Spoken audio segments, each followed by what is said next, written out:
Hello, आवाज आ रही है? यस सर, आ रही है। ठीक।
सर बोलो। सर इस चैप्टर का डाउट क्लास कब लेंगे? कंप्लीट हो जाए अभी तो काफी चीजें बची हुई है ना, बात ये है। ओके।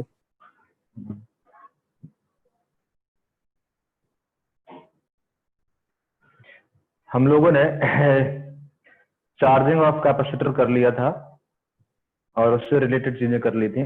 क्या क्या फाइंड कर सकते हैं। अब जो हमें स्टार्ट करना है वो करना है डिस्चार्जिंग ऑफ कैपेसिटर। ठीक है,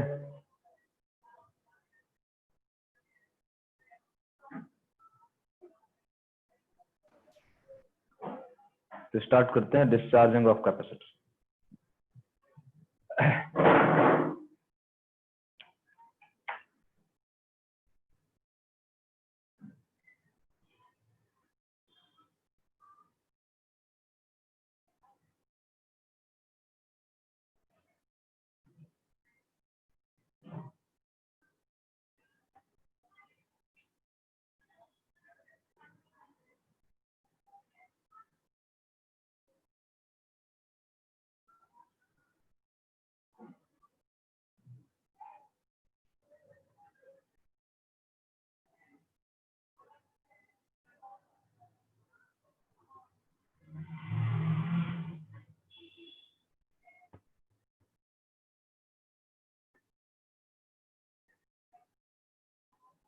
फिगर बनाओ।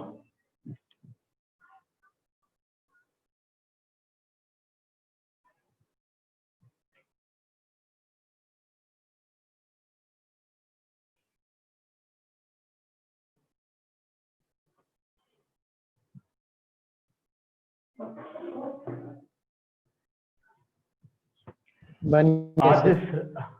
क्या आरसी सर्किट में डिस्चार्जिंग ऑफ कैपेसिटर कर रहा है। ये कैपेसिटर रेजिस्टेंस है, ये स्विच, ये 1.1, ये 0.2। अभी जो स्विच है वो 1 से कनेक्टेड है, मतलब बैटरी से कनेक्टेड है। ठीक है ना। और switch is shifted from 1 to 2 at equal to 0। Switch is shifted, situation हमें जो इंफॉर्मेशन गिवन है, switch is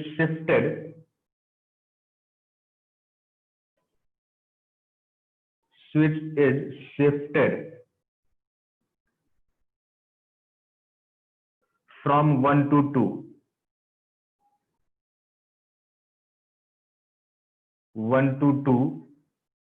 at t equal to 0। पहली इंफॉर्मेशन ये। दूसरा इंफॉर्मेशन ये है, switch was connected with 1 for a long time when t less than 0। switch was connected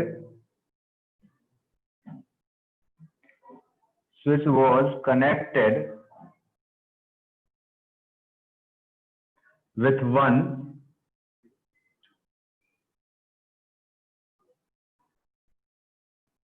for long time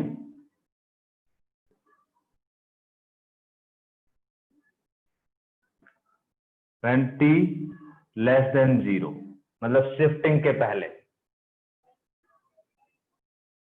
ये situation है। क्लियर। अब इसका मतलब क्या है, सारी चीजें फाइंड करना है। जो भी हम, मैं लिख नहीं रहा हूं क्या क्या फाइंड करना है, जो हम फाइंड कर सकते हैं वो सारी चीजें फाइंड करेंगे। अब इस लाइन का मतलब ये है, switch was connected with 1 for long time when time was less than 0, मतलब शिफ्टिंग के पहले की बात कर रहा है। इसका मतलब है, इसका मीनिंग जो है कि यदि स्विच 1 से कनेक्टेड था, स्विच 1 से कनेक्टेड था, मतलब बैटरी से सर्किट कंप्लीट हो रहा था और लॉन्ग टाइम तक के लिए कनेक्टेड था before T equal to 0।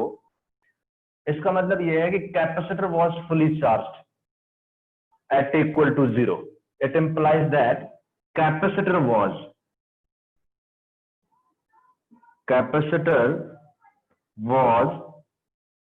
fully charged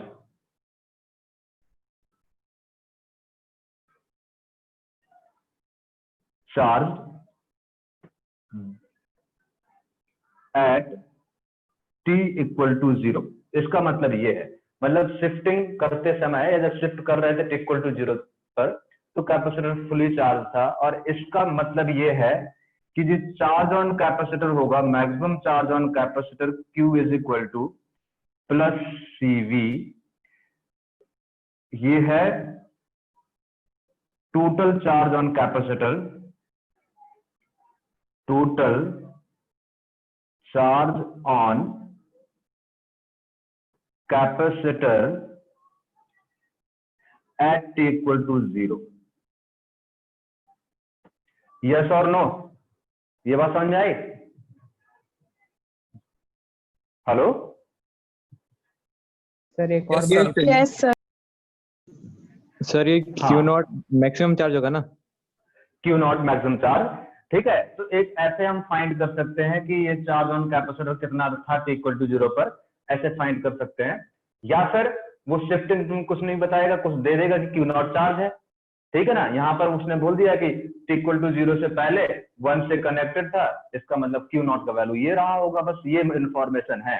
तो Q नॉट का वैल्यू ऐसे फाइंड कर लेंगे, या इनिशियल चार्ज का वैल्यू ऐसे फाइंड कर लेंगे, या फिर डायरेक्टली आपको इनिशियल चार्ज दिया होगा, तो यही Q नॉट है, इसी को बोल देंगे initial charge on capacitor.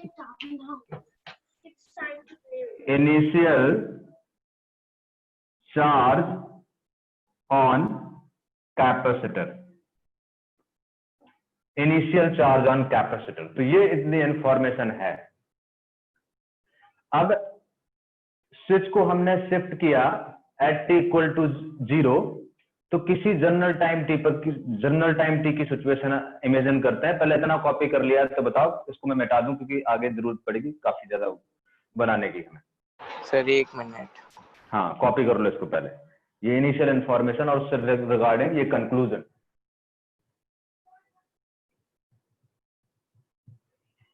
Sir. हाँ बोलो। सर आप रिकॉर्डिंग सेंड करेंगे ना? हाँ कर दूंगा। Okay sir.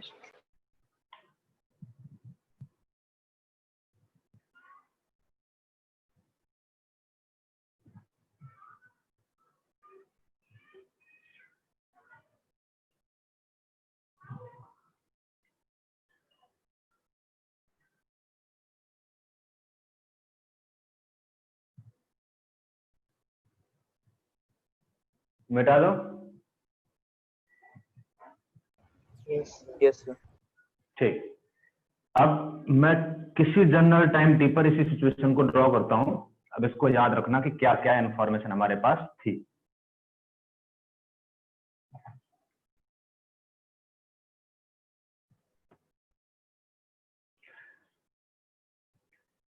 Late Q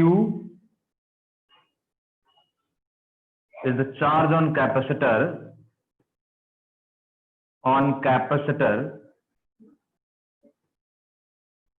at t is equal to t, and I is the current flowing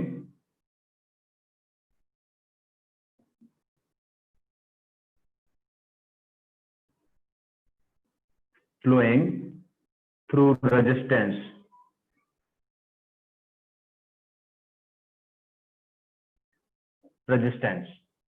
तो जनरल टाइम t की सिचुएशन ड्रॉ करें, तो ये कैपेसिटर है और ये रेजिस्टेंस है। अब जैसे मैंने स्विच को 1 से 2 शिफ्ट कर दिया, इसका मतलब अब बैटरी से कोई काम नहीं है, बैटरी आपकी हट गई सर्किट से। वैसे ये सिचुएशन थी, ये पॉइंट 1 था, यहां पर बैटरी लगी थी, और शिफ्ट करने का मतलब क्या है, बैटरी सर्किट से हट चुकी है, अब बैटरी का कोई काम नहीं रहा। और यहाँ पर इस पर चार्ज मैंने मान लिया है Q किसी टाइम t पर, तो इस पे माइनस Q होगा। तो लेट से t टाइम पे, ये general time t is equal to t पे सिचुएशन है, करंट I फ्लो हुआ, करंट I ऐसे फ्लो होगा, क्योंकि ये तो डिस्कनेक्ट हो गई battery. It is a current flowing through circuit I, और ये चार्ज ऑन कैपेसिटर Q है। अब यहाँ पे किसी जनरल टाइम टी पे ये सिचुएशन है, ध्यान देना। अब चार्ज ऑन कैपेसिटर टाइम के रेस्पेक्ट में इंक्रीज होगा या डिक्रीज होगा? डिक्रीज होगा। तो यहां पे एक पॉइंट हम करेंगे, rate of decrease of charge current होगा, तो I is equal to minus d q by d t लिखेंगे। जो करंट होगा वो minus d q by d t लिखेंगे, और माइनस साइन रिप्रेजेंट हो रहा है charge is decreasing with time. Charge is, ये rate of decrease of charge on capacitor is defined as current in this situation.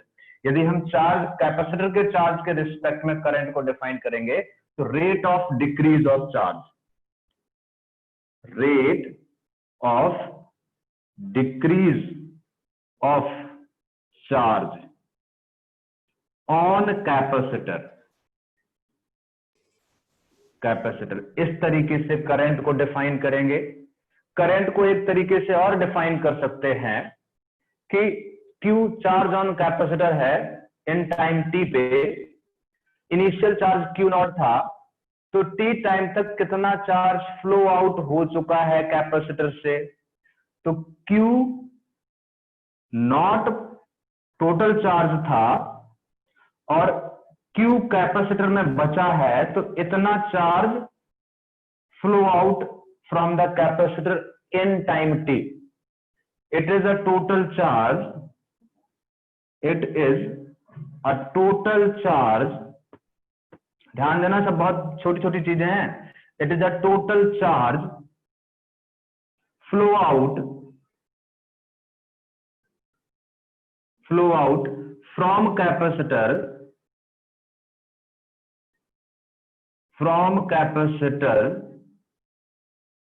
In time T. जहां किसी कोई confusion हो पूछ देना, टाइम दूंगा मैं। तो ये total amount of charge capacitor से टी टाइम में फ्लो आउट हो चुका है, क्योंकि टोटल चार्ज ऑन कैपेसिटर कितना था? Q था, Q नॉट था। अब यदि फ्लो आउट वाले चार्ज के रिस्पेक्ट में करंट, अब ये वैल्यू क्या होगी? ये वैल्यू जो होगी ये टाइम के रिस्पेक्ट में इंक्रीज करेगी, ठीक है ना, फ्लो आउट वाला, क्योंकि Q डिक्रीज हो रहा है तो ये वैल्यू क्या होगी? बढ़ेगी। तो it is increasing with time. तो ऐसे डिफाइन करूंगा, rate of increase of this value, या चार्ज, कौन सा charge?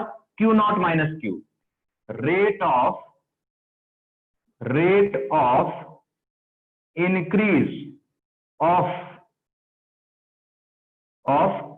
Q not minus Q is defined as current, is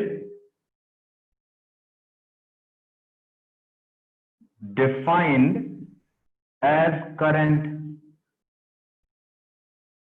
तो I is equal to, मैं ये भी लिख सकता हूं, it implies that I is equal to plus d Q not minus Q divide by dt। ऐसे लिखूंगा, इसी को डिफरेंस को और सिंप्लीफाई करूं तो Q नॉट कांस्टेंट है, तो Q नॉट का डिफरेंशिएशन 0 हो जाएगा, माइनस बाहर आ जाएगा, तो ये वही वैल्यू आ जाएगी जो मैंने पहले लिखा था, minus d q by d T.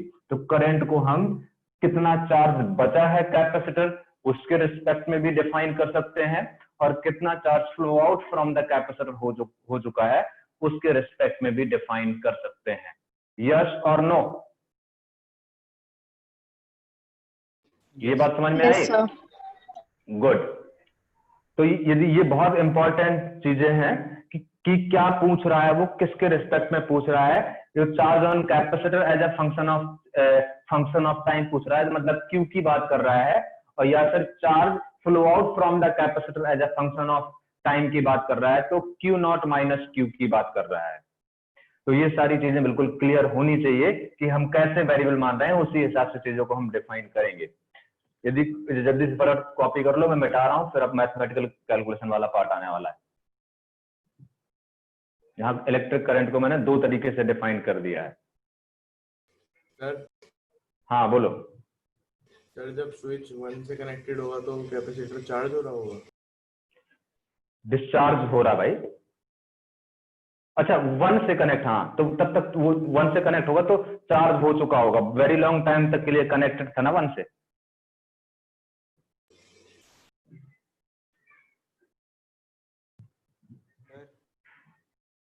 मिटा दो इसको। Yes sir.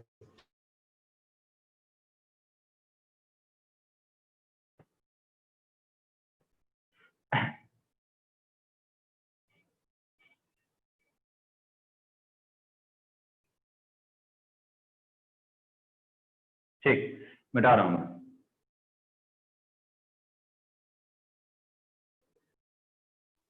Sir discharging t is equals to infinity पे कंप्लीट होगी। बिल्कुल।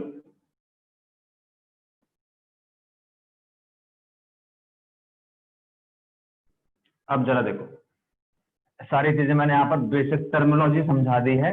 अब बस मैथमेटिकल पार्ट बचा है, उसको फटाफट करते हैं। यहां से केवीएल अप्लाई करें तो नेगेटिव प्लेट से पॉजिटिव प्लेट जाऊंगा तो हो जाएगा, आई तो मैं डिफाइन कर चुका हूं, I is equal to minus d q not minus q by d t लिखूं, सॉरी प्लस, या फिर minus d q by d t लिखूं, ये अभी समझा चुका हूं। इक्वेशन फर्स्ट, इसमें केवीएल अप्लाई करूं तो प्लस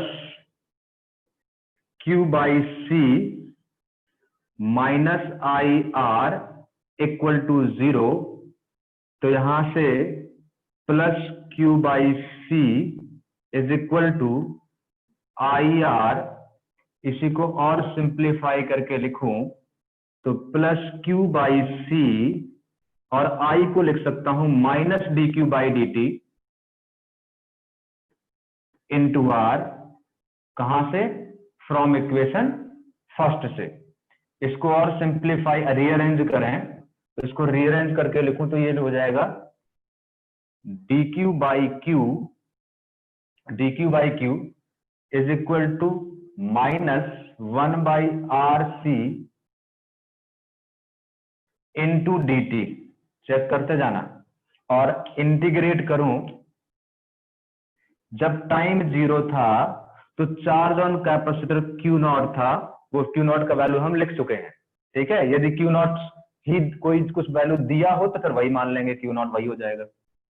T और T टाइम पे चार्ज Q हो गया तो ये हो जाएगा ln Q initial limit Q not final limit Q is equal to, physics का काम खत्म हो गया, बस यहां से mathematical, minus 1 by R C into t limit from 0 to t, simplify करूं तो ln Q by Q not is equal to minus t by R C, दोनों तरफ एक्सपोनेंशियल फंक्शन लें तो Q is equal to Q not e to the power minus t by R C. ये आ गया आपका charge on capacitor as a function of time. Charge on capacitor ये find करना होता, सारी चीजें निकालते जा रहे हैं, capacitor as a function of time, as a function of time. एक चीज हमने फाइंड कर ली, यस और नो? Yes. अच्छा, इसी में यदि Q माइनस Q नॉट कर दूं, Q नॉट माइनस Q कर दूं तो वो हो जाएगा आपका Q नॉट माइनस Q लिखूं तो हो जाएगा Q not 1 minus e to the power minus t by R C. ये जो आएगा ये आएगा, या ये इसकी वैल्यू जो ये है बोल रहा हूं, ये है charge flowing through resistance as a function of time. इतना फ्लो आउट हो चुका है ना रेजिस्टेंस में, तो it is a charge flowing through resistance, charge flow through resistance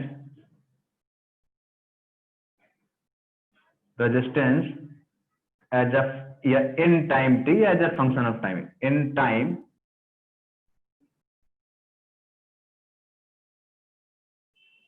t या फिर as a function of time. तो यहां पर दो चीजें हम कैलकुलेट कर चुके हैं। कोई कंफ्यूजन मिटा दो? एक मिनट सर एक हाँ, मिनट। कॉपी कर लो।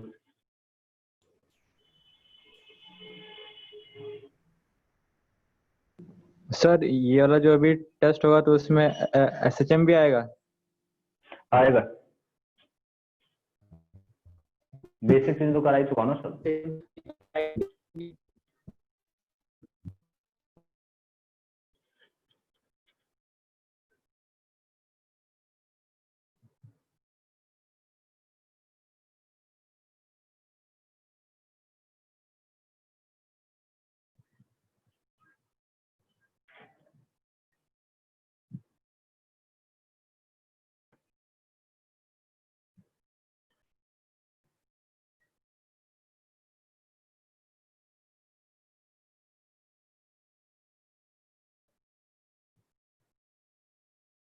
मिटा दूं बेटा?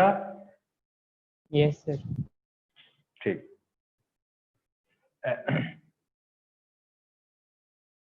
तो दो चीजें जो फाइंड कर चुके हैं वो मैं साइड में लिखी हुई हैं।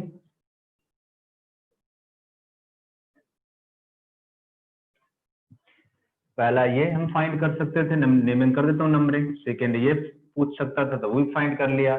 थर्ड, करंट फाइंड करना है, इलेक्ट्रिक करंट। तो electric current I is equal to चाहे माइनस dq बाई dt कर दो, क्यू पता है आपको, या तो चाहे plus d q not minus q divide by dt करो तो आ जाएगा value I is equal to, जल्दी बोलो क्या आ रहा है, सॉल्व करो। तो ये हो जाएगा क्यू नॉट और माइनस माइनस प्लस, तो Q naught by R C e to the power minus t by R C. क्या यही आएगा, चेक करो।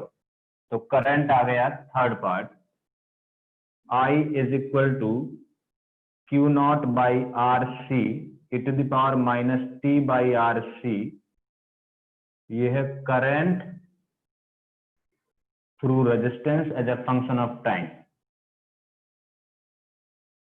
Current through R as a function of time, function of time. यार कोई confusion हो बोल देना इतने में, तीन पॉइंट में।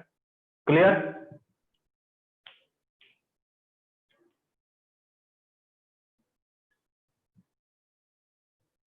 हो गया बेटा? Yes sir. ठीक। अब हम बात करें तो ये भी पूछा जा सकता था। अब चार्ज और करंट को यदि एनालाइज करें ठीक से, तो t इक्वल टू 0 पे जब टाइम 0 है तो q जरा देखो, q is equal to e to the power 0 हो जाएगा तो q नॉट हो जाएगा, होना भी चाहिए कि इनिशियल चार्ज ऑन कैपेसिटर कितना था, q नॉट था। या फिर इसके रिस्पेक्ट में बात करूं तो q नॉट माइनस q का वैल्यू 0 हो जाएगा। तो सही बात है, टी इक्वल जब पूरा पूरा चार्ज कैपेसिटर में है टी इक्वल टू 0 पर, तो फ्लो आउट कितना हुआ होगा, 0 हुआ होगा। यदि करंट की बात करूं तो current is equal to, current का ये फॉर्मूला है e टू द पावर 0 1 हो जाएगा, तो Q naught by R C होगा और यही मैक्सिमम करंट होगा। Yes sir. अच्छा, t टेंडिंग टू इन्फिनिटी को एनालाइज करूं, t टेंडिंग टू इन्फिनिटी, ये इमेजिन कर पा रहे हो भाई, पूरा का पूरा चार्ज यहाँ पर है तो इसका मैक्सिमम पोटेंशियल होगा, मैक्सिमम पोटेंशियल होगा तो मैक्सिमम करंट होगा। बैटरी तो है नहीं, जो भी पोटेंशियल डिफरेंस होगा वो कैपेसिटर के चार्ज की वजह से होगा, तो मैक्सिमम करंट भी फ्लो करेगा। t टेंडिंग टू 0 का मतलब है, इसको एनालाइज करें तो q is equal to infinity रख देंगे तो e to the power minus infinity, मतलब वो 0 हो जाएगा, होना भी चाहिए 0। और Q नॉट माइनस Q का वैल्यू ये 0 हो जाएगा तो Q नॉट हो जाएगा, होना भी चाहिए क्योंकि इन्फिनिटी वेरी लॉन्ग टाइम में पूरा का पूरा चार्ज फ्लो आउट हो जाएगा। और करंट की बात करूं तो करंट I इक्वल टू 0 हो जाएगा, क्यों infinity to the power minus infinity 0 हो जाएगा, होना भी चाहिए कि जब कैपेसिटर में चार्ज बचा ही नहीं, कोई पोटेंशियल डिफरेंस बचा ही नहीं और बैटरी है नहीं, तो पूरा तो करंट भी क्या हो जाएगा, 0 हो जाएगा। यस और नो? Yes sir. राइट। तो यहां पर t इक्वल टू 0 पे यदि मैं Q वर्सेस T का ग्राफ प्लॉट करूं, चार्ज वर्सेस चार्ज, Q क्या था, charge on capacitor, Q versus T का ग्राफ प्लॉट करूं तो इनिशियल T इक्वल टू 0 पर तो मैक्सिमम रहेगा और धीरे धीरे कम हो जाएगा एक्सपोनेंशियली और इनफिनिटी टेंडिंग टू 0 हो जाएगा। ऐसे ही यदि मैं Q not minus Q versus drop plot करूं तो एक्सपोनेंशियली इंक्रीज हो रहा है फ्लो आउट वाला चार्ज, तो इनिशियली तो 0 था, ऐसे इंक्रीज होगा और ये क्या हो जाएगा, Q नॉट के बारे, ये फ्लो आउट के रिस्पेक्ट में आया। करंट के रिस्पेक्ट में ड्रॉ करूं तो इलेक्ट्रिक करंट के रिस्पेक्ट में वर्सेस टाइम, तो मुझे पता है इनिशियल करंट मैक्सिमम है और वो कितना है, Q naught by R C के है और इन्फिनिटी टेंडिंग करेगा तो 0 टेंड कर जाएगा, एक्सपोनेंशियली डिक्रीज हो जाएगा। तीनों ग्राफ क्लियर है, Q versus time, Q not minus Q versus time, I versus time, yes और नो? सर दूसरा वाला एक बारी फिर से बता दीजिए। दूसरा वाला ये देखो ना, T इक्वल टू 0 पे कितना है, सॉरी ये T इक्वल टू 0 पर कितना है, T इक्वल टू 0 ऊपर है। ये T इक्वल टू 0 पर ये था 0 और T टेंडिंग टू इन्फिनिटी पर कितना है, ये मतलब बढ़ रहा है। ओके सर, मैं वो दूसरा वाला देख रहा था इक्वेशन।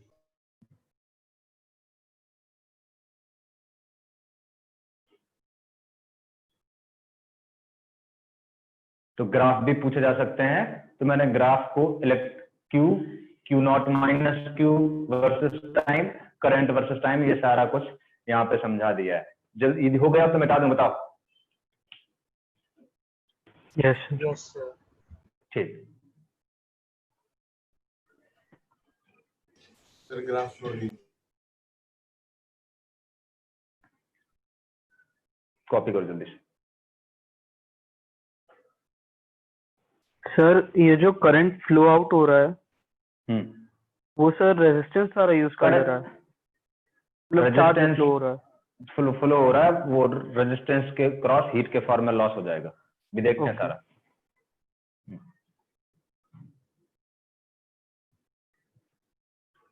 अब हम दूसरा, ये तो वो टाइम कांस्टेंट की बात कर रहे हैं, थर्ड फोर्थ पॉइंट। तो टाइम कांस्टेंट मैंने जैसे डिफाइन किया था वो तो पता ही है आपको, टाइम का कोफिशिएंट लेना है, नेगेटिव लेना है, उसका इन्वर्स करना है, तो RC will be the time constant, वो भी निकाल लिया फोर्थ पर, लिखते जाओ टाइम कांस्टेंट। अच्छा, यदि हमें निकालना है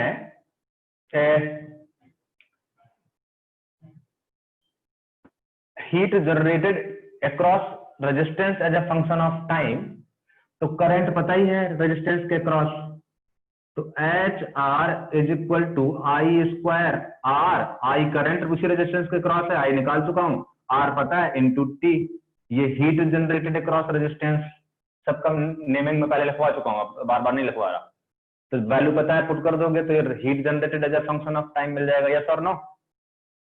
yes sir. 6 part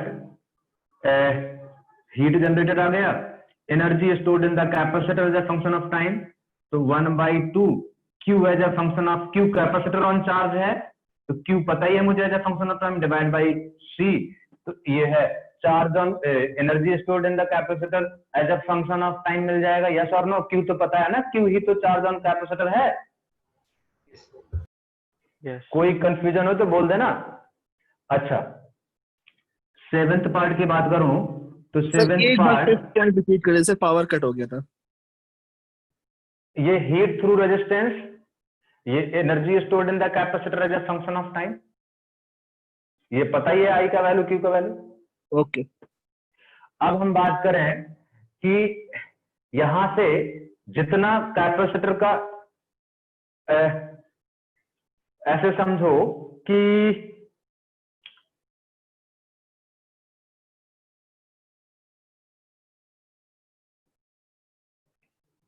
total energy on capacitor, ये total energy of the capacitor, maximum energy of the capacitor कितना था, यदि मैक्सिमम एनर्जी की बात करूं, यहाँ t टेंडिंग टू इन्फिनिटी रख देना है एक्सप्रेशन से, तब भी मिल जाएगा। मैं डायरेक्टली भी निकाल सकता हूं। Maximum energy stored in the capacitor, maximum charge Q naught था, तो 1/2 Q not square by C, it is the maximum energy of the capacitor. Maximum energy infinity रखेंगे T0 T0 ऑफ कैपेसिटर, और वो कब होगा? एट इक्वल टू 0 पे होगा, चाहे यहाँ Q as a function of time 6 वाला एक्सप्रेशन में T10 इक्वल टू 0 रख के चेक कर लेना, यही वैल्यू आएगा। अच्छा सर एक बार फिर से बता दीजिए। बेटा, मैक्सिमम चार्ज कितना है? Q नॉट है ना? Yes sir. वो कब है? Sir at t equal to infinity. Zero पे, तो उसी टाइम पे मैक्सिमम एनर्जी भी होगा ना कैपेसिटर का बेटा। Yes sir. ठीक है, डायरेक्टली लिख सकते हो, नहीं तो ये जो एक्सप्रेशन आया था वहां t इक्वल टू 0 रख देना। यस और नो, सोच लो।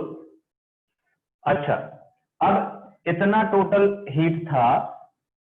अब यदि मैं इसमें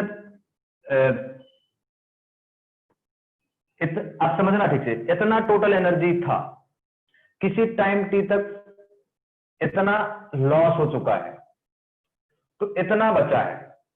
तो according to the energy conservation एक रिलेशन लिख सकता हूं। बोलो, टोटल एनर्जी कितना था? U C max. Yes sir. Heat के फॉर्म में कितना लॉस हो गया? H through R। इतना लॉस हो गया, तो जो बचेगा वो किसके बराबर होगा? बोलो, यूसी के बराबर होगा, नहीं होगा? तो ऐसे हम ये रिलेशन भी एस्टेब्लिश कर सकते हैं according to the energy conservation. पक्का? कोई कंफ्यूजन? No sir. अच्छा, 9th पार्ट की बात कर रहे हैं, तो dHr/dt यही पावर डेवलप्ड अक्रॉस रेजिस्टेंस हो जाएगा। बोलो जल्दी। और वो क्या हो जाएगा? I करंट है तो I²R हो जाएगा। 10th पार्ट की बात करूं, 10th पार्ट की बात करूं तो rate of decrease of energy of the capacitor क्या हो जाएगा? पावर डिलीवर्ड बाय कैपेसिटर, वो हो जाएगा DUC/dt हो जाएगा, नहीं हो जाएगा? बोलो। Yes sir. और वो एक्सप्रेशन है आपके पास, तो ये सारी चीजें पूछी जा सकती हैं। सोच लो एक बार अच्छे से, 2 मिनट देता हूं, एक बार सारे पॉइंट पढ़ लो, आपके कॉपी में पूरा असेंबल है चीजें, एक बार देख लो। किसी भी पॉइंट में कोई कंफ्यूजन है तभी डिस्कस कर लेते हैं, देख लो जल्दी से। सर एक और बन जाएगा ना, P max is बोलो। equal to PC plus PR। हाँ बिल्कुल। और एक जनरल पॉइंट की बात करूं तो जब t टेंडिंग टू इन्फिनिटी होगा तो एनर्जी ऑन द कैपेसिटर क्या हो जाएगा? 0। मतलब यदि मैं 11th पार्ट में ऐसे बात करूं, total heat loss UC max. हीट, बिल्कुल, total heat loss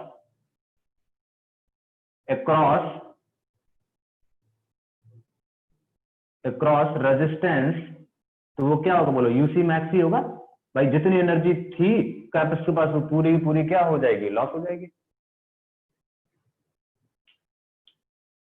sir UC जो है वो एट टाइम t होगा ना? हाँ, वो किसी जनरल टाइम टी पर है, ये सारे जनरल टाइम टी पर, general time t. Okay sir. ये at t is equal to t, at t is equal to t। Sir एक जनरल डाउट था सर। बोलो। सर ही पावर जो एनर्जी जो निकलती है बैटरी में से, वो जाती है रजिस्टर और कैपेसिटर में, और रजिस्टर इसको हीट एनर्जी बना देता है। तो हीट एनर्जी से रजिस्टर का टेम्परेचर चेंज होगा, और टेम्परेचर चेंज होगा तो रेजिस्टेंस चेंज होगा। हाँ, लेकिन वो हम चेंज मानते नहीं जब तक कि दिया ना जाए। ओके। सर हाँ बोलो। सर ये जो आपने dhr/dt दिखाया है, तो सर हाँ इसमें आपने जब डिफरेंशिएट किया है तो सर आई भी तो सर वेरिएबल है टाइम के साथ। तो डिफरेंशिएट करोगे, आई का वैल्यू पुट करोगे, फिर डिफरेंशिएट करोगे। ओके हाँ सर। इसको ये, हाँ तो यही आ जाएगा, आएगा यही, आएगा यही।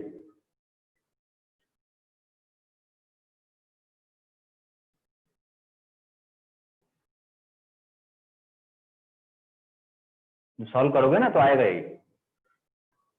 Okay sir.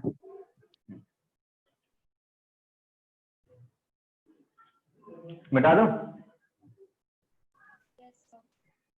चल एग्जाम्पल करते हैं।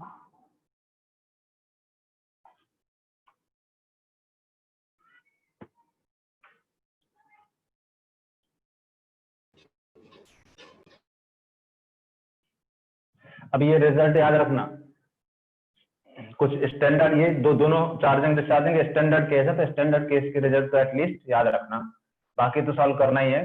क्योंकि यदि, लेकिन ये याद रहेगा तो आपको अप्रोच करना थोड़ा आसान रहेगा। कई बार आप इनको डायरेक्टली यूज कर सकते हो समझ के क्वेश्चन में। एग्जाम्पल करते हैं।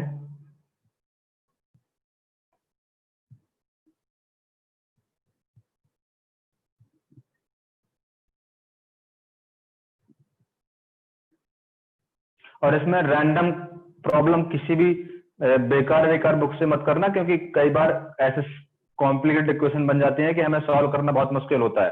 तो standard book S C Verma modular problem कर लेना, ठीक है, तब मोर देन एनफ है। और प्रीवियस ईयर के क्वेश्चन कर लेना, ऐसे रैंडम किसी भी बुक से मत उठा लेना क्वेश्चन, नहीं तो फंसे रह जाओगे आप, ठीक है ना। तो ऐसे रैंडमली चीजें मत करना। जैसे नेक्स्ट एग्जाम्पल करते हैं कि कई बार क्वेश्चन कॉम्प्लिकेटेड भी हो जाते हैं।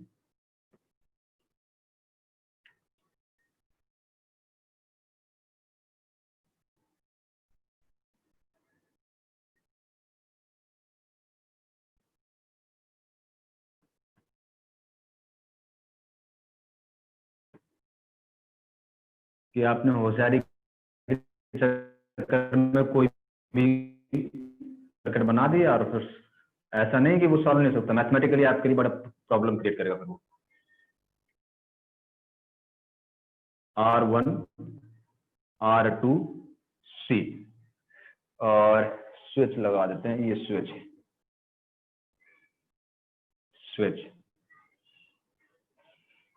हाँ question, switch is close, information जो गिवन है, at equal to 0 charge on capacitor was 0,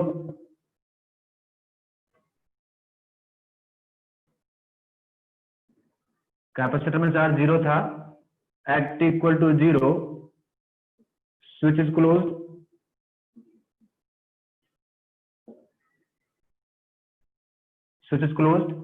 find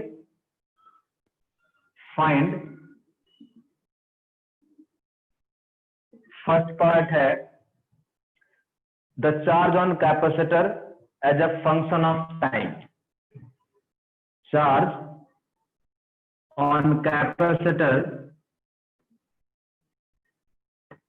as a function of time। Second part है capacitive time constant of the circuit, मतलब टाउ। ये फर्स्ट पार्ट है, ये सेकेंड पार्ट है। Third part है total heat generated in the resistor till steady state is reached. Total heat generated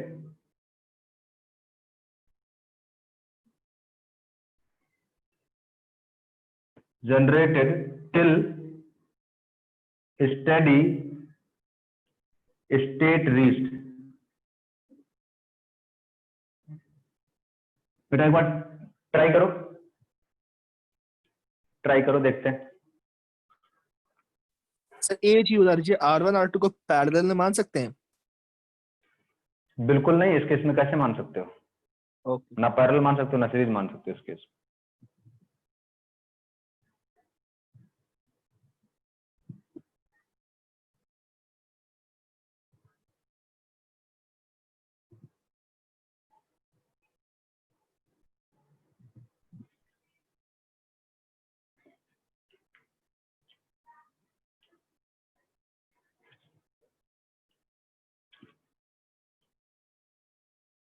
वैसे ही मानो, वैसे अप्रोच करो। Let t equal to t time पे स्विच क्लोज कर दिया था, करंट आई है, और लेट से कि इधर गया I1, तो t इज इधर इक्वल्स टू गया, 0 पे स्विच क्लोज बोला था ना। हाँ टी इक्वल टू 0 पर बोला था, तो मैं किसी जनरल टाइम टी की बात कर रहा हूँ। अच्छा सर। तो I माइनस I1 इधर जाएगा और फिर ये मिलके इधर I बन जाएगा। तो लेट से इधर चार्ज Q1, I1 के करस्पॉन्डिंग Q1 बोल दिया, यहाँ माइनस Q1। ठीक है, जैसे KVL लगाते हैं वैसे KVL लगाना है। चलो एक बार मैं ऐसे घूम जाता हूं, इसमें घूमूंगा तो V सॉल्व ऑफ करना, माइनस IR1, और इधर से आए तो minus I minus I1 R2 equal to 0। चलो एक इक्वेशन इसको और सिंप्लीफाई करके लिखना तो लिख लो, V minus I R1 plus R2, calculation check करते जाना, plus I1 R2 equal to 0। Equation first बोल देता हूं। एक बार चलो पूरे में घूम लेते हैं, तो पूरे में घूमे तो V minus I R1 minus Q1 by C equal to 0। Equation third बोल देते हैं। और I1 की बात करूं तो I1 होगा, क्योंकि I1 इस कैपेसिटर में करंट जा रहा है तो Q1 चार्ज है, तो I1 को डिफाइन करूंगा प्लस चार्जिंग हो रही है तो dQ1 by dt। Equation third. मैं पूरा प्रॉपर स्ट्रक्चर क्रिएट कर देता हूं, बाकी सॉल्व करना है आपको। ये बात समझ में नहीं आई? बोलो। 3 वेरिएबल एज्यूम किए हैं मैंने, I1 और Q1, तो 3 इक्वेशन की जरूरत पड़ेगी। तो 3 इक्वेशन मैंने बना दिए हैं तुम्हें। अब यहां से चलो, यदि मुझे चार्ज ऑन कैपेसिटर निकालना है तो I1 के, हाँ बोलो। इक्वेशन 1 जो बनाई है उसमें R1 माइनस R2 नहीं होगा? नहीं, और minus plus I1 R2। Bracket है, देखो ना। हाँ सर, सही ब्रैकेट लिखा है, बोलिए। शायद सही लिखा है, हैं? सही लिखा है? सही लिखा है। सही लिखा है, सही लिखा है। हाँ। सर सही अब है। इसको सॉल्व करें तो यहां से एक काम करते हैं, कैसे करके I हटा देते हैं। तो I हटाऊं तो इक्वेशन फर्स्ट और सेकंड यूज करता हूं। Equation first and second use करूं तो यहां से फर्स्ट वाली में V माइनस I क्या लिख सकता हूं, बोलो। I की जगह लिख सकता हूं V माइनस Q1, I की जगह V minus Q1 by C divide by R1। देखते जाना कैलकुलेशन यार, मैं वही कर रहा हूं ऐसे, R1 और into R1 into R1 plus R2 था ही, plus I1 R2 equal to 0, और I1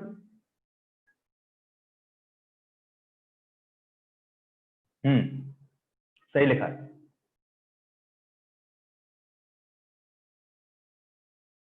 ठीक, तो ये I1 तो यहां से डायरेक्टली आ गया यार।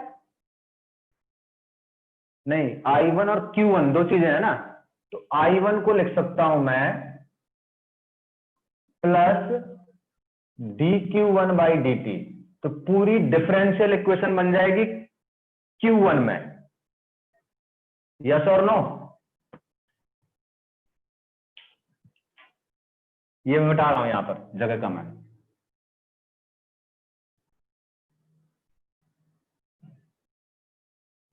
इसको सिंप्लीफाई करूं, अब कैलकुलेशन तो करना पड़ेगा, कोई दूसरा ऑप्शन नहीं है। Minus V by R1 into R1 plus R2 plus Q1 divide by R1C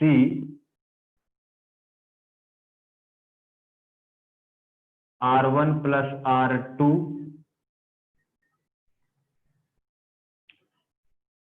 plus R2 dQ1 by dt। Expression सिर्फ देखने में बड़ा लग रहा है, इसलिए मैंने पहले ही समझाया था कि एक्सप्रेशन बड़े बड़े आ सकते हैं, घबराना नहीं है देख के। अब यहां पे Q1 वाले एक साथ अरेंज कर लो, बाकी टाइम को अलग ले जाओ, तो ये क्या हो जाएगा, ये हो जाएगा आपका dQ1 divide by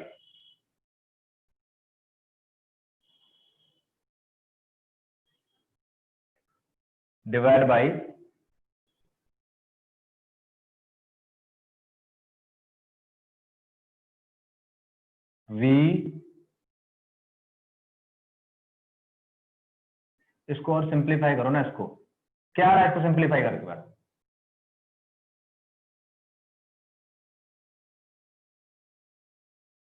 V by V minus VR2 plus Q1 R2 इसको सॉल्व करने में क्या आ रहा है, V minus VR2 minus VR2 by R1 by R1 minus का, ठीक है, बिल्कुल ठीक।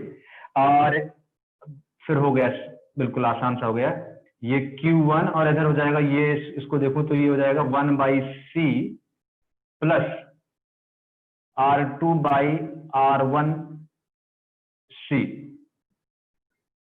ठीक है, मैं C को इधर कर लेता हूं, C, तो ये हो जाएगा R1 plus R2 bye R1।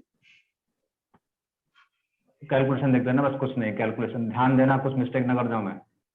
और प्लस सर वो R1 नहीं होगा, R1 dQ1 by dt equal to 0। बस रीअरेंज करना है और कुछ नहीं। देखो अब इसको मैं क्या करूं, इसको अब ध्यान देना, मैं इसमें R1 यदि मैं C से डिवाइड कर दूं, मल्टीप्लाई कर दूं, यहां तो है ही, यहां C और ये C, ठीक, तो C सबसे नीचे से हट जाएगा।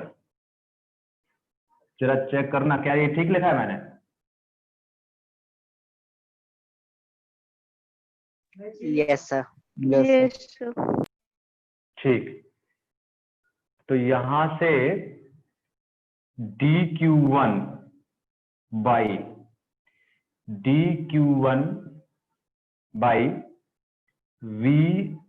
VR2C by R1 minus Q1 R1 plus R2 by R1, numerical value होती सॉल्व करना थोड़ा आसान हो जाता है, कुछ नहीं है, is equal to minus CR2 minus 1 by CR2 dt। जरा चेक करो क्या यही आएगा।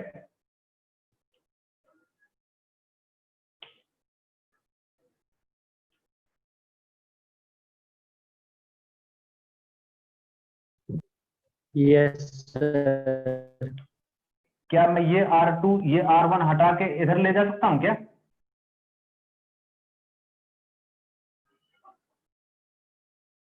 Yes sir.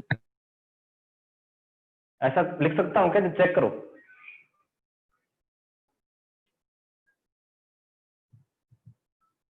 Yes sir. हाँ सर। बस तो फिर तो हो गया ना, चेक करो एक बार बस। t इक्वल टू 0 पर चार्ज 0 था, टाइम t पर q हो गया, तो ये हो जाएगा ln, लिख रहा हूं result directly, VR2C minus Q1 R1 plus R2 और डिवाइड बाई VR2C, और माइनस बाहर आ जाएगा, minus 1 by R1 plus R2।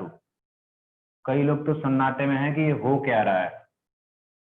Is equal to t by, बेटा प्योर सिंपल मैथमेटिक्स है, इंटीग्रेशन है और कुछ नहीं है, और थोड़ा सा ये वेरिएबल फॉर्म में है तो इसलिए आपको बड़ा एक्सप्रेशन लग रहा है और कुछ नहीं। इसको सिंप्लीफाई करूं तो V R2C minus Q1 R1 plus R2 divide by V R2C, और ये इसको इधर ले जाऊं, माइनस को भी ले जाऊं तो ये minus R1 plus R2 divide by C R1 R2 into T, दोनों तरफ एक्सपोनेंशियल ले लो, ln रहेगा अभी इधर, तो मैं डायरेक्ट यहां पर एक्सपोनेंशियल लिखता हूं, exponential minus R1 plus R2 divide by C R1 R2 into T, यहां से Q1 इज इक्वल टू, ये हो जाएगा CV R2 divide by R1 plus R2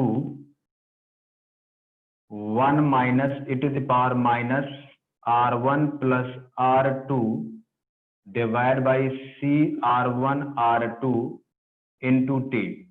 ये आया चार्ज Q1 कैपेसिटर पे था, तो charge Q1 as a function of time. Check करो यही आ रहा है कि नहीं आ रहा है। हाँ बोलो। जहाँ पे आपने इंटीग्रेट किया है इंडेफिनिट वाला सर, वहाँ पे अगर आप नीचे टी सब्स्टिट्यूट करेंगे सर, तो आपको ln के अंदर डिवाइड में VR2C कैसे आ रहा है?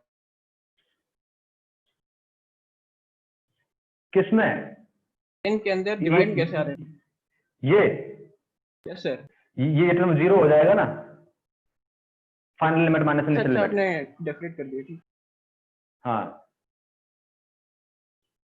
ये सही आंसर है, मेरे पास आंसर है, मैच कर लिया मैंने, बिल्कुल यही आ रहा है एक्सप्रेशन, बिल्कुल कैलकुलेशन ठीक है, मतलब हमारी कहीं कुछ गड़बड़ नहीं हुआ है। तो ये आ गया charge on capacitor as a function of time.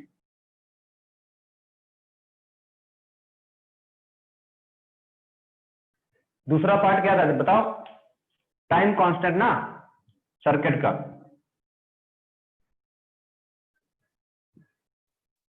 Time constant बोलो कि एक चीज पूछनी थी, अगर ये क्वेश्चन, अगर इससे थोड़ा कॉम्प्लेक्स क्वेश्चन एग्जाम में आया जिसमें 2-3 रजिस्टर्स लगा दिया, तो वो अटेम्प्ट करना चाहिए कि छोड़ देना चाहिए?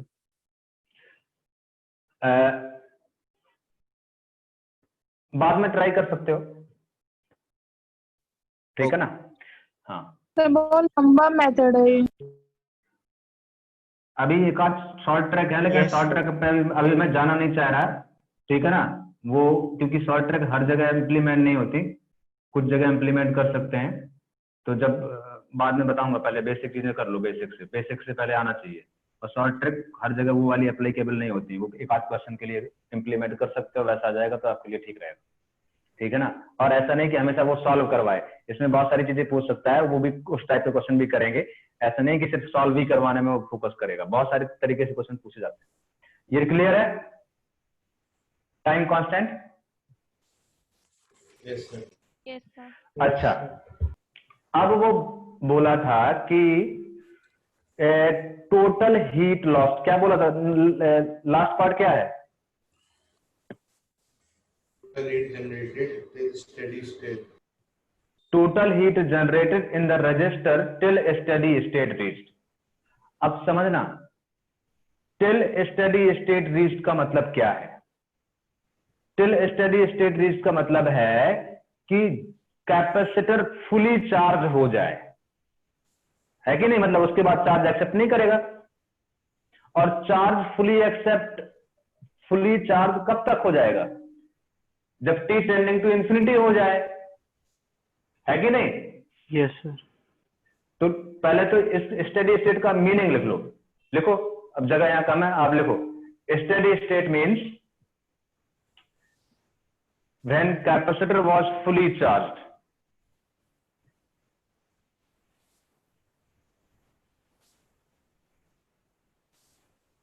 when capacitor was fully charged.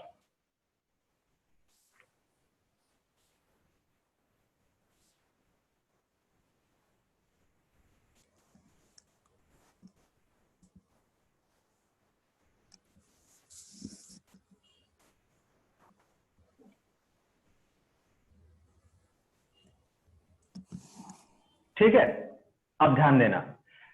तो Q मैक्सिमम लिख लिया, स्टेटमेंट लिख लिया ना ये? Yes sir. हाँ, इससे मतलब कैपेसिटर जब पूरा चार्ज हो जाएगा मतलब उसके बाद चार्जिंग खत्म। अब चार्जिंग खत्म, कैपेसिटर फुली चार्ज, इसका मतलब जब फुली चार्ज होने का क्या मतलब है कि अब वो चार्ज एक्सेप्ट नहीं करेगा, यही मतलब हुआ ना? जल्दी बोलो। Yes sir. क्योंकि जब कैपेसिटर फुली चार्ज हो जाता है तो वो ओपन सर्किट की तरह बिहेव करता है, मैंने बताया था चार्जिंग वाले केस में पिछली क्लास में। ओपन सर्किट मतलब यहां से there is no flow of current across capacitor, लिख लेना। It implies that there is no flow of current across capacitor. It implies that there is no flow of electric current across capacitor.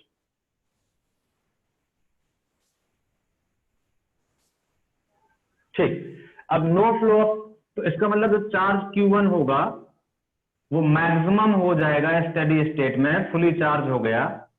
और वो charge यदि 10⁻∞ रख दो तो वो कितना हो जाएगा? e टू द पावर वाला, e वाला टर्म तो 0 हो जाएगा। तो CV R2 divide by R1 plus R2, it will be the maximum charge. अच्छा, तो maximum energy stored in the capacitor कितना हो सकता है? 1/2 Q1 max square divide by C। जल्दी फटाफट बोलो, क्या ये निकाल सकते हो यदि पूछा जाता? Yes sir. Good.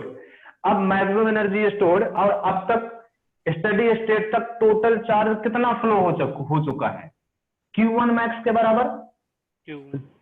Yes sir. Till steady state, समझना कैसे हम सॉल्व कर रहे हैं। Till steady state total charge flow bye battery, total charge flow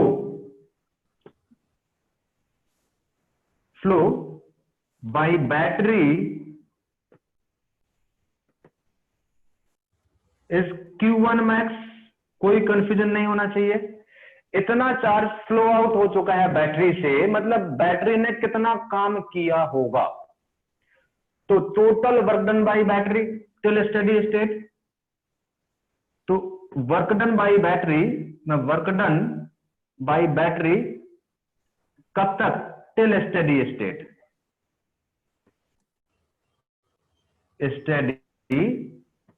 state total charge, battery का पोटेंशियल V है और टोटल चार्ज कितना रिलीज किया है? Q1 max. कुछ गड़बड़ कर रहा हूं लगता है। टोटल चार्ज कितना रिलीज किया है? Q नॉट, कुछ गड़बड़ कर रहा हूं, एक मिनट को। टोटल चार्ज जो वो रिलीज किया हुआ है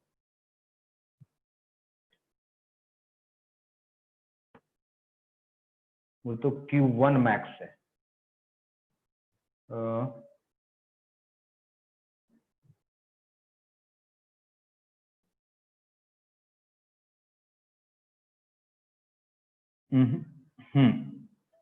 थोड़ा, ये टोटल चार्ज नहीं है। टोटल चार्ज भाई ये नहीं है, इसको Q बोल दो। Q1 मैक्स नहीं है, ये Q है। ये क्या है? Q1 मैक्स अलग, Q अलग है। देखो Q1 तो I1 के करस्पॉन्डिंग है, टोटल चार्ज तो I के करस्पॉन्डिंग होगा। तो यहां से वो भी निकल आएगा, कोई बड़ी बात नहीं है। अब जरा देखो, Q1 निकल आया तो आपका क्या मिल जाएगा? dQ1 by dt is equal to क्या? I1 मिल जाएगा। जल्दी बोलो फटाफट, आगे करते फटाफट। यस। I1 मिलेगा, और I1 का वैल्यू या Q1 छोड़ो, I1 से भी निकाल सकते हैं और I1 का वैल्यू इक्वेशन फर्स्ट में रख दूंगा तो I मिल जाएगा। देखो जरा, यस सर। पक्का? Yes sir. अच्छा, या फिर Q1 as a function of time आ गया है, और टिल स्टेडी स्टेट की बात करूं तो Q1 को मैं इक्वेशन सेकेंड में रख दूंगा तो क्या मुझे I as a function of time मिल जाएगा? Yes sir. मिल जाएगा। और जब I as a function of time मिल जाएगा तो क्या मुझे Q मिल जाएगा as a function of time मिल जाएगा? बोलो, I को क्या लिखूंगा? dq by dt। बात समझ में? तो एक स्टेटमेंट मैं यहां पर लिख देता हूं, चाहे ऐसे निकाल लो चाहे ऐसे निकाल लो, डायरेक्ट Q रख के तो ऐसे ही लिख लो। इफ वी पुट, लिखते जाओ तुम लोग, और ठीक है वर्डिंग ध्यान रखना। If we substitute, if we put Q1 in equation second, then we calculate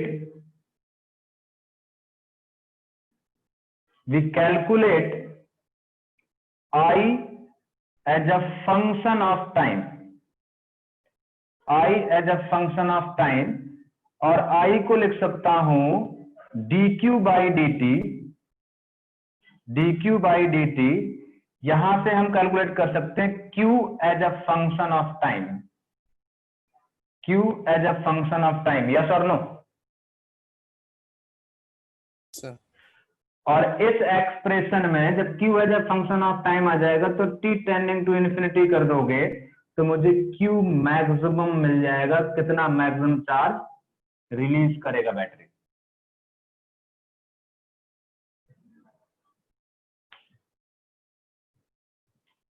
yes और no?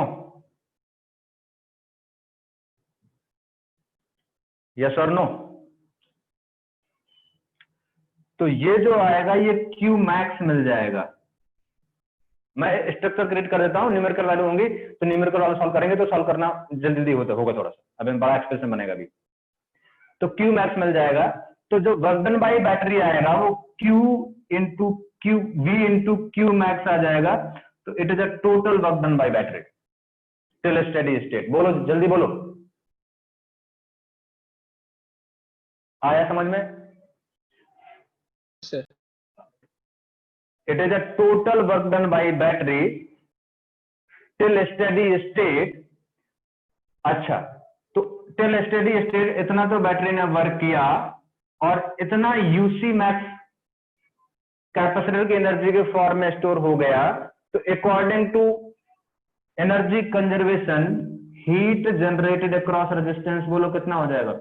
Work done by battery max till steady state, ये value minus energy stored in the capacitor maximum, जो remaining बचेगा वही तो heat के form में जाएगा। जो रिमेनिंग बचेगा वही तो हीट के फॉर्म में जाएगा। जल्दी बोलो। Yes sir. तो it is a total heat generated across resistance till steady state. जल्दी से एक बार एनालाइज कर लो, 1 मिनट लेके सोच। हाँ सर, जब स्टेडी स्टेट आएगा तो कैपेसिटर ओपन हो जाएगा, तो उसमें से करंट फ्लो नहीं होगा फिर? हाँ, उससे नहीं फ्लो होगा तो पूरा करंट वो रेजिस्टेंस से, फिर ये कैपेसिटर हटा के तो बिल्कुल सिंपल सर्किट होगा ना, तो ऐसे से घूमता रहेगा बस, और इसमें भी वही करंट होगा इसमें भी। तो सर फिर हमें टोटल हीट रिलीज आपका R1 प्लस R2 का, तो I square R1 plus R2 कर दूं, उससे नहीं होगा? नहीं, क्योंकि उसके बाद तो टोटल वो हीट जनरेटेड, वो स्टेडी स्टेट, वो तो फिर हीट जनरेट होती रहेगी, स्टेडी स्टेट के बाद भी हीट जनरेट होती रहेगी, क्योंकि स्टेडी स्टेट जब फुली चार्ज होगा तो ये हट गया, और ये हट गया तो बस ऐसे ही लूप बनता रहेगा, और वो करंट क्या होगा? मैक्सिमम होगा। और वो करंट कितना होगा? V divide by R1 plus R2। तो वो तो उतना करंट तो बना ही रहेगा। ओके, वो तो हमेशा फ्लो होता रहेगा। सर हाँ, जब सर हम लोग Q1 में टी की वैल्यू इन्फिनिटी डालेंगे तो सर जो वैल्यू हाँ। आएगी वो क्या होगी? Q1 में ना यस सर। वो ये होगी। हाँ तो सर मतलब ये Q1 मैक्स जो है ये maximum charge stored in the capacitor. Okay sir.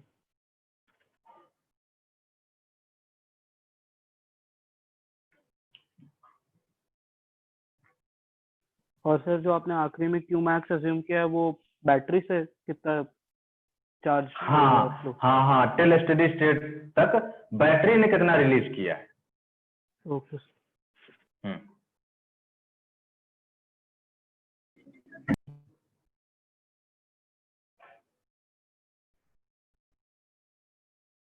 Sir हाँ बोलो। सर प्लीज आप वीडियो जरूर अपलोड कर दीजिएगा, नेट बहुत बेकार आ रहा है मेरा। ठीक ठीक ठीक ठीक। सर हाँ बोलो। सर जो जल्दी इक्वेशन बोलो। बनेगी डिफरेंशियल वाली, सर वो हर बार हाँ। वेरिएबल सेपरेबल फॉर्म ही बनेगा कि सर एलडी भी बन सकता है या होमोजेनियस कुछ ऐसा? मतलब किस तरीके से, मैं समझ नहीं पाया, फिर से बोलो। मतलब हर बार वेरिएबल सेपरेबल फॉर्म आएगा कि सर कोई और फॉर्म भी आ सकता है? नहीं, यही सॉल्व कराएगा, इसके ज्यादा डिफिकल्ट करेगा नहीं। अच्छा सर। ऐसे क्वेश्चंस नीट में आ सकते हैं? नीट में डायरेक्ट नीट में कैसे आ सकते हैं, मैं बता रहा हूँ नीट में कैसे आ सकते हैं। नीट में ऐसे आ सकते हैं, अब इसी में बोल देगा कि बताओ ये क्वेश्चन है, चलो इसमें एक आध पार्ट में डायरेक्टली बोलता हूँ जिसमें ये कैलकुलेशन करने की जरूरत ही नहीं पड़ेगी, ठीक है ना। नीट में बोलेगा कि हमें ये सब कैलकुलेशन करने की जरूरत ही नहीं पड़ेगी। देखना अभी मैं क्वेश्चन इसके और सिंपल क्वेश्चन, सिंपल क्या ऐसे क्वेश्चन पूछे जाते हैं, सॉल्व कराने का काम बहुत कम करता है, वो तो मैं करवा रहा हूं क्योंकि सॉल्व करा सकता है, ऐसा नहीं है कि करा नहीं सकता, लेकिन कैलकुलेशन कम रखेगा, कॉन्सेप्चुअली ज्यादा रखता है। वो ऐसे बोल सकता है जैसे अभी 3 पार्ट किए हैं, 3 पार्ट के अलावा फोर्थ पार्ट लिखो, लिखो फोर्थ पार्ट लिखो।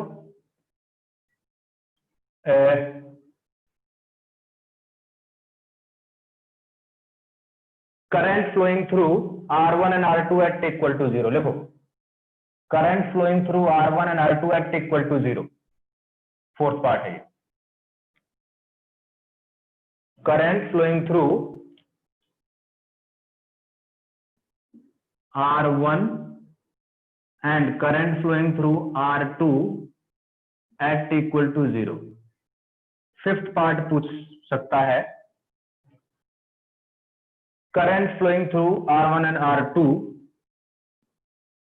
R1 and current flowing through R2 at t tending to infinity, मतलब after very long time.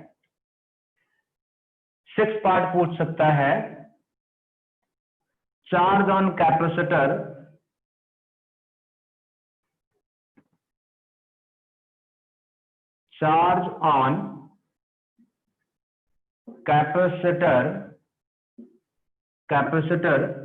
at t equal to 0। Seventh पूछ सकता है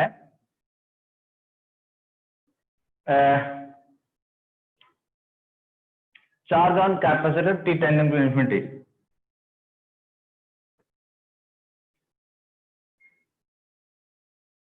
capacitor at t tending to infinity, समझे। अब देखो t equal to 0 पर capacitor में कितना चार्ज होगा, जल्दी बोलो। 0। ये तो 0। हाँ लॉजिकल है, हमारे पास एक्सप्रेशन भी नहीं है तब भी तो बोल सकते हैं ना 0। बताया था ना यदि अनचार्ज है तो t equal to 0 पर अनचार्ज मतलब लेकिन कोई चार्ज नहीं था। इसमें इनिशियल आपने कंडीशन ली थी ना कि इनिशियल चार्ज हम लोग कुछ मान नहीं रहे कैपेसिटर, कुछ मान नहीं मान रहे, 0 माना था, तो इनिशियल चार्ज 0 है। अच्छा जब चार्ज 0 होगा तो जब कैपेसिटर वाज अनचार्ज तो क्या मैंने जो पिछली क्लास में बताया था कि यदि charge on capacitor t equal to 0 पर चार्ज ऑन कैपेसिटर 0 है तो उसको आइडियल वायर से रिप्लेस कर सकते हैं कि नहीं कर सकते, आइडियल वायर से। तो आइडियल वायर से Yes, रिप्लेस sir. कर दूंगा तो सर्किट ये बनेगा ना भाई, कोई पोटेंशियल डिफरेंस ही नहीं है, चार्ज नहीं तो कोई पोटेंशियल डिफरेंस नहीं, मतलब आइडियल वायर।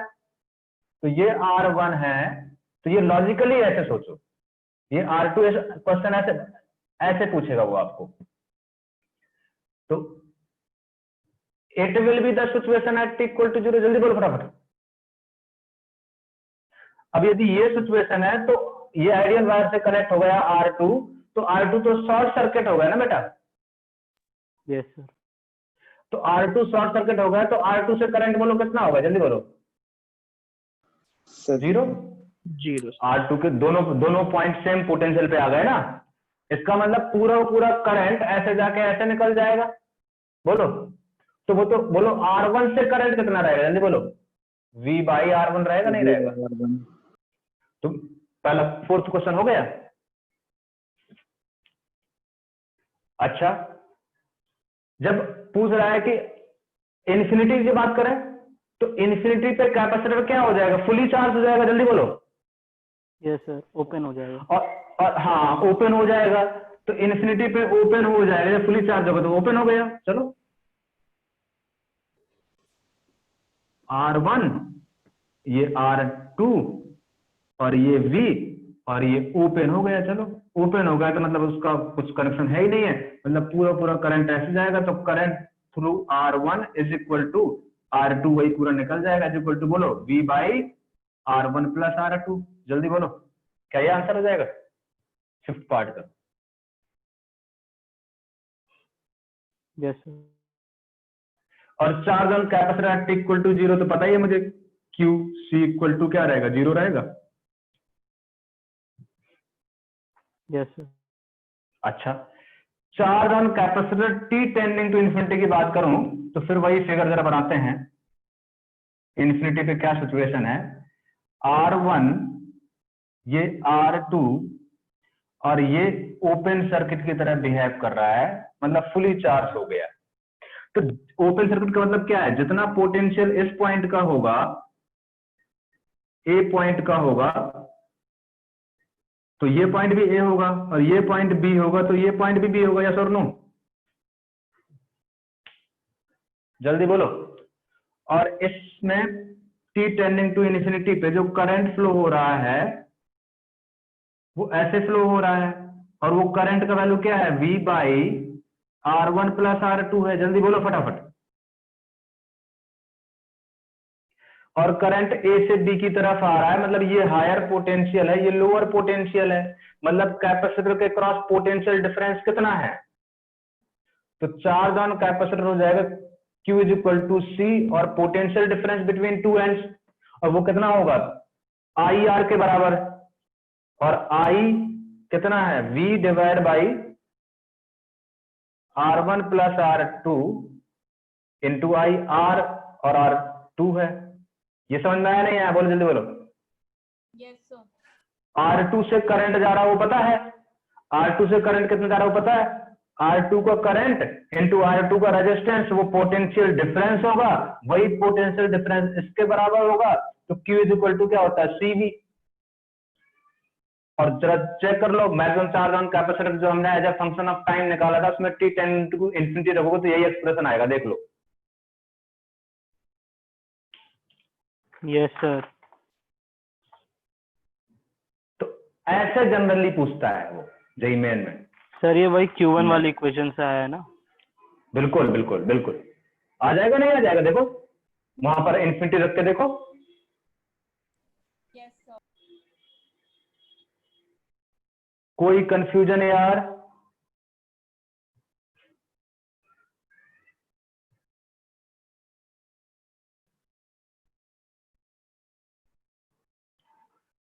कॉपी कर लो फटाफट। अगर हाँ, सर बोलो। हम लोग कैपेसिटर के बगल में और रेजिस्टर लगा दें एक से, हाँ, तो सर ये सब कंडीशन में जो हमने अज्यूम किया है वो सब कर सकते हैं हम लोग? कर सकते हैं, क्यों नहीं कर सकते।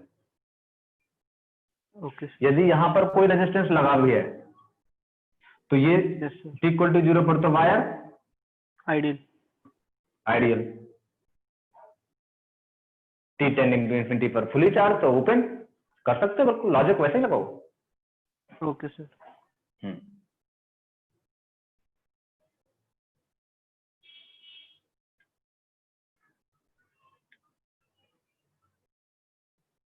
आगे बढ़े।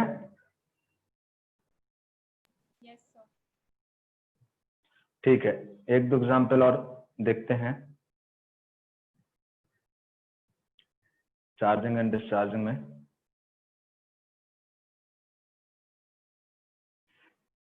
जैसे हमारे पास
ठीक, फाइंड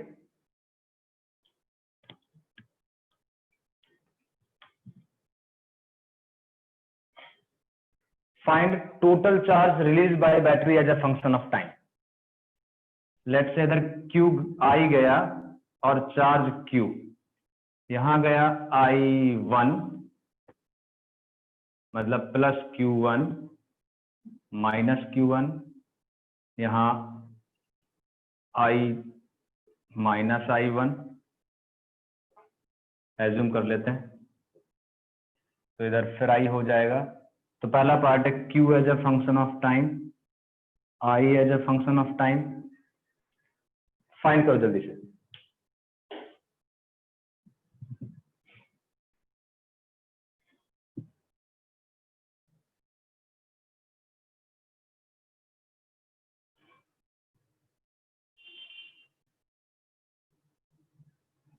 सर आप इसमें तो लिख देना रेजिस्टेंस इक्विवेलेंट है, इसमें लिख देना equivalent resistance, same current use flow कर रहा है। सकते हैं। हाँ देखो, इसमें यदि इसके बारे में बात करना है I और Q के बारे में, तो बड़ा सिंपल सा है। इस सर्किट को मैं ऐसे रिप्लेस कर सकता हूं, इसीलिए मैंने Q और I पूछा है। इसलिए हमेशा सॉल्व करने की जरूरत नहीं होती है, ये दोनों पैरेलल हैं, तो पैरेलल में इसको एक सिंगल कैपेसिटर से रिप्लेस कर सकता हूं। वो क्या हो जाएगा, C1 प्लस C2, जल्दी बोलो। और रेजिस्टेंस को कैसे रिप्लेस कर सकता हूं, R1 प्लस R2 से। तो सिंपल चार्जिंग वाला केस हो गया RC सर्किट, जो स्टैंडर्ड पढ़ा था हमने।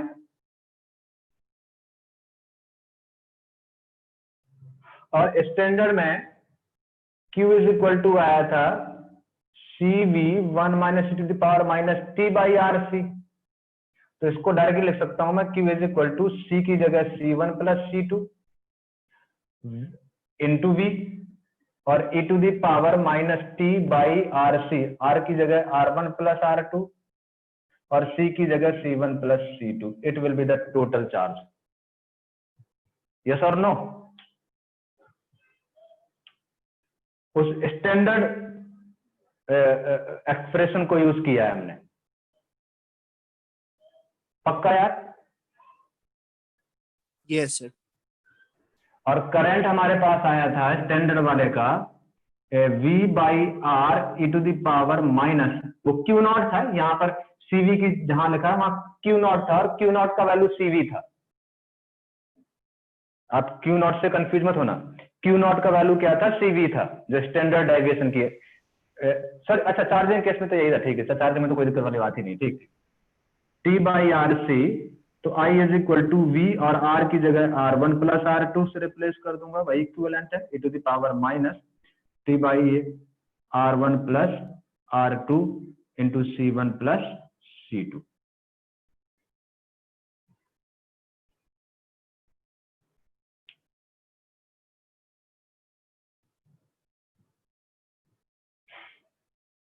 सर क्यू में ब्रैकेट में 1 माइनस था ना? हाँ सर, हाँ हाँ हाँ हाँ, यहाँ पर लिखना भूल गया हूँ, ठीक है, वो चेंज कर लेना, ठीक है ना, 1 माइनस।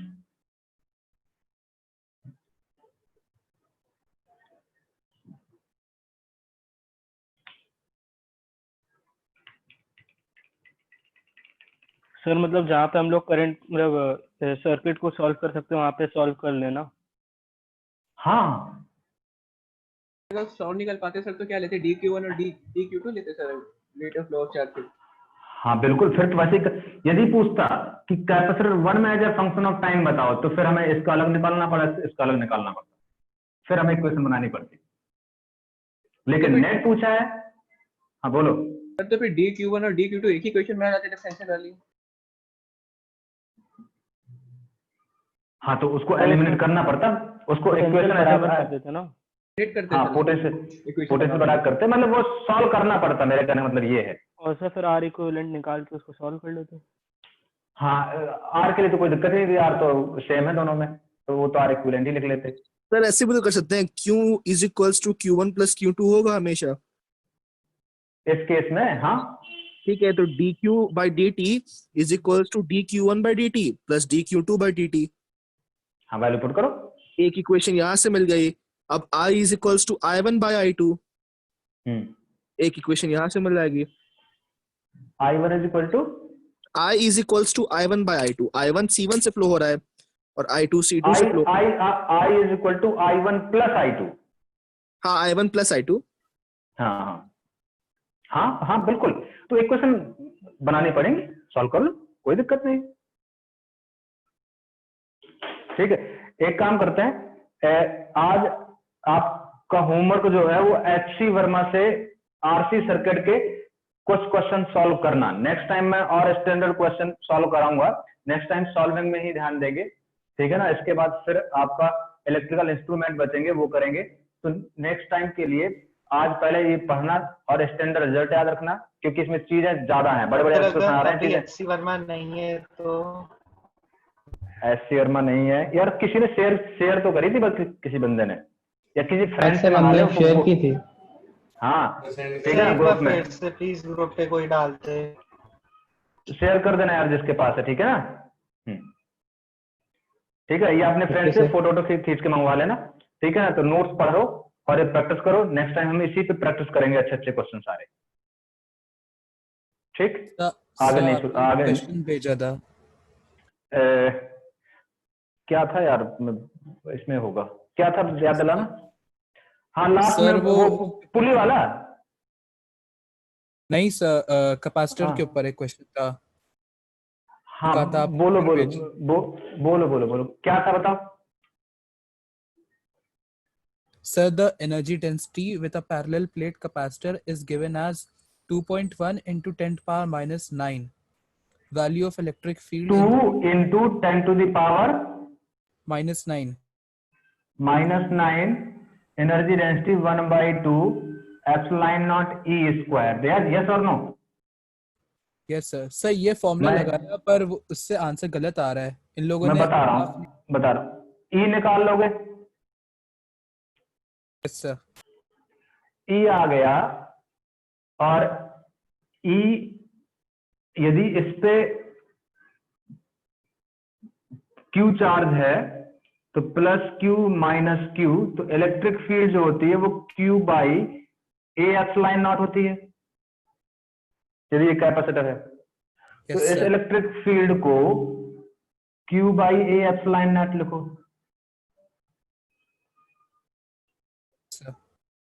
अच्छा, और फाइंड क्या करना था बोलो। ये इलेक्ट्रिक फील्ड निकाली थी। नहीं, फाइंड क्या करना था। Value of electric field between the plates.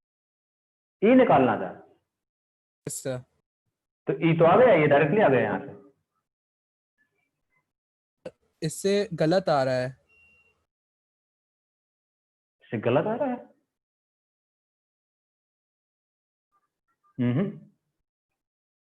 भाई इलेक्ट्रिक फील्ड का फॉर्मूला यही होता है, इलेक्ट्रिक फील्ड डेंसिटी का ये है 1 by epsilon naught E square, यही एनर्जी डेंसिटी है। यहाँ इलेक्ट्रिक यूनिफॉर्म होती है, इलेक्ट्रिक फ्यूचर डायरेक्टली यही से आएगा। सर एक बार मैं दोबारा चेक करूंगा, वैसे से नहीं आ रहा था। कैलकुलेशन चेक करना एक बार, आना चाहिए, या तो उसमें गड़बड़ हो सकता है। कौन सी बुक से लगाते हैं, किस बुक का है? सर ये मॉड्यूल का था। गड़बड़ हो सकता है, कोई बड़ी बात नहीं है, ठीक है ना। ठीक है सर। गड़बड़ हो सकता है, क्लास ओवर है सिंपल ही है। चलो ठीक है, आज के लिए इतना, नया नहीं शुरू करते हैं, इसके क्वेश्चन प्रैक्टिस करेंगे। तो एक बार आप पढ़ के आना, तभी आप पार्टिसिपेट करने में मजा आएगा आपको, ठीक है। इसको पढ़ लेना अच्छे से, कुछ क्वेश्चन प्रैक्टिस करके आना HCV से, कंटिन्यू करेंगे, ठीक। Okay sir. Okay, thank you sir. Sir इसकी वीडियो अपलोड कर दीजिएगा।